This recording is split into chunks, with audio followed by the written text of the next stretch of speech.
Ngayong maulan, anong M ang masarap gawin? Hala! Hala! Maulang araw ka, Trev! Ngayong maulan, anong M ang masarap gawin? Magkatulan! Hala! Hala! Magkape? Pwede na! Ano pa? Matulog! Matulog, ano pa? Siyempre, mag-check out! Mag-check out ng ano? Ng magagamit nila in case of emergency. Kasi di ba, tag-ulan ngayon, madalas ang brown out. Ano nga ba yung marerecommend mo sa amin sa lahat ngayong tag-ulan? Buti na tanong mo.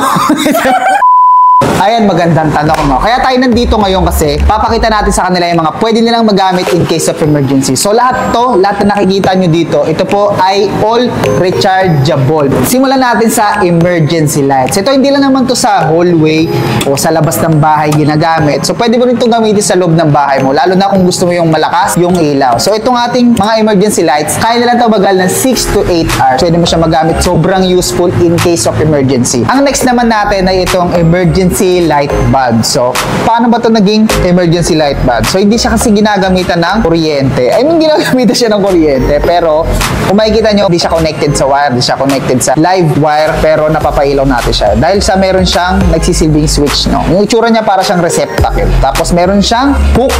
Bali, isasabit mo lang siya ng ganyan yan. Ano ba? Ito, damit ko. Yan. Ganyan lang.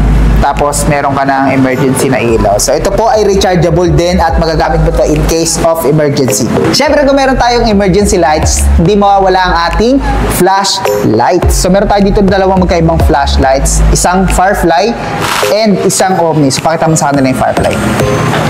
Yan. Meron kang dalawang choices of light. Isang malakas at isang mas malakas pa. Rechargeable po yan. And ito namang Omni, rechargeable din po to. Yan. Meron ka flashlight. Meron ka pang lamp. Yan, sa mga nag-aaral dyan, kung meron pa rin kayo assignment, kahit brownout na, yan, magagamit ito. Tapos, ito maganda dito kasi pwede mo siyang gamiting dim light sa gabi. So, yan, para lang siyang Nga pala, bago ko makalimutan, no, pwede po kayo mag-charge ng cellphone dito sa dalawang flashlights na to. At bilang panghuli, itong ating rechargeable fan. Napakahirap kasi kapag yung nagba-brownout, diba? Kasi sobrang init. Lalo na sa mga may bata po dyan. Alam na alam nyo yung struggle niyan. Paypay kayo ng paypay, buong magdamag kasi hindi makatulog yung bata. So sa lahat ng nandito, ito talaga yung para sa akin pinaka-nakakatuwa. Kasi sobrang useful niya, no? Meron kang fan, tapos meron ka pang ilaw, tapos pwede ka pang mag-charge sa phone mo in case of emergency. Talagang meron kang magagamit. So dito kapag meron ka nito, hindi ka na mapapagod magpaypay, no? Makakatulog ka. Tsaka syempre, mas makakatulog yung bata. May kasama na nga pala itong solar panel. AC and DC po to, tama ka dyan. Pwede mo siyang i-charge sa pamamagitan ng kuryente at pwede mo rin siyang i-charge sa pamamagitan ng araw. Nga pala, bago ko makalimutan, meron po siya kasamang AC charger. Yan yung mga useful items na meron kami dito sa Trev na pwede nyo magamit in case of emergency. Kaya anong M ang masarap gawin pag maulan? Mag-check out! Yan, mag-check out ka na ng mga magagamit mo ngayong oras ng